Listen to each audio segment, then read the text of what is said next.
Hello, and welcome to our conversation with Illumio.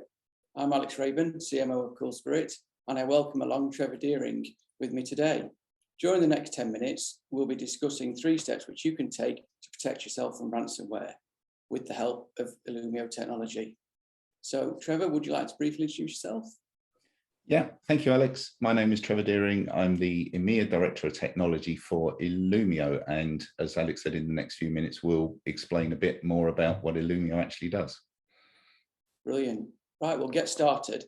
So what conversations are you having, Trevor, with your customers and prospects about ransomware?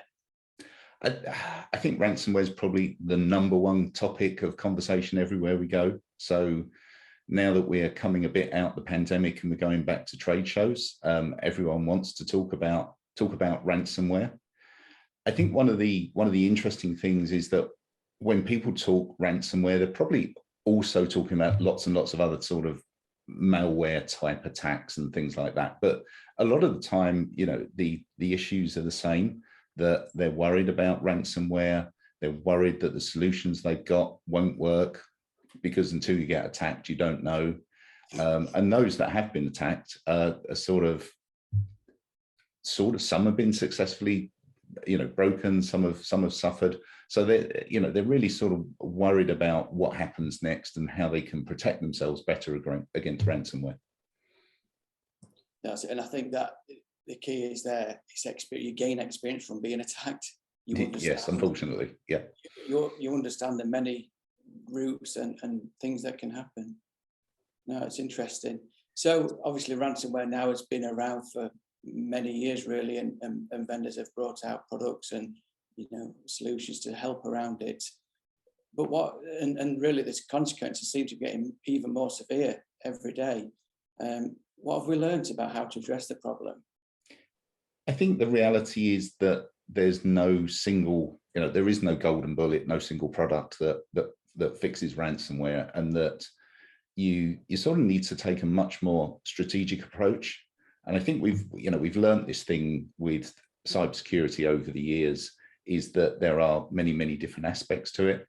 I mean, the way we've learned a lot about how ransomware works, and that's made it easier for us to be able to protect against it. But there's still basic hygiene. There's still things like patching that needs doing, web portals that need securing, education of the of staff to not click on links. So there's a lot of that basic stuff, and then making sure that you can sort of do the things that are quite sensible. And this is why a lot of people are looking at this sort of 3-step approach to securing ransomware. Okay, yeah. You mentioned 3-step approach. Could you tell me a little bit more about that? Yeah, so I guess the first step is really detection. And that sort of combines intelligence with detection, because a lot of systems, EDR systems and various other next generation AV that you would use either on an endpoint or on a server have the capability to detect ransomware through IOCs and things like this. But there's also the intelligence that you get from a threat feed, where you can sort of pick up on whether certain ransomware types are out there, and whether you're susceptible. So it's about understanding the vulnerabilities you have and how you can match that. The second step is really around containment, and this is sort of a bit like, if someone breaks into your office block, and your office or something, and you can keep them in the room they've broken into without getting to the rest of the organization, then you're keeping your valuable assets free. Because if I'm a piece of ransomware, I want to get into your organization, and then I want to do 2 things. I want to infect as many systems as possible, and I want to be able to get at your high value assets like your customer database or your finance servers or things, and lock those up, because they're a lot more valuable than 3 PCs out at the edge of the system. And then really the third piece is the removal of the ransomware, because a lot of your options then are to roll back to previous versions, use AV to sort of eradicate and remove it and things like that. So it's become this much more strategic sort of three-step move.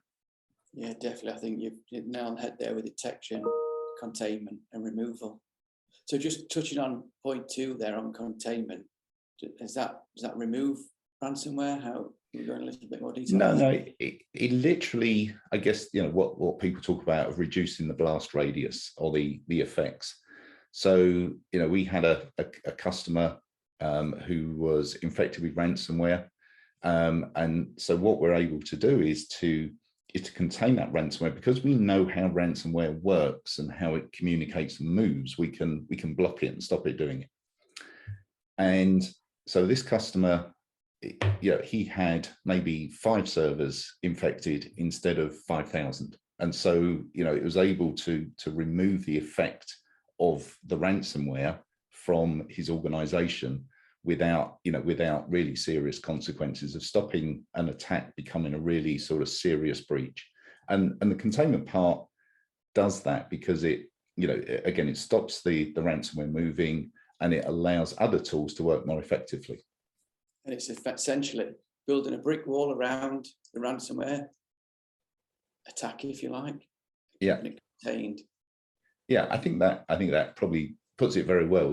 It's almost like, you know, people talk about, if you find a spider, the thing that you should do is sort of put a jar over it to stop it running around your house. It's a bit like that sort of effect. Yeah.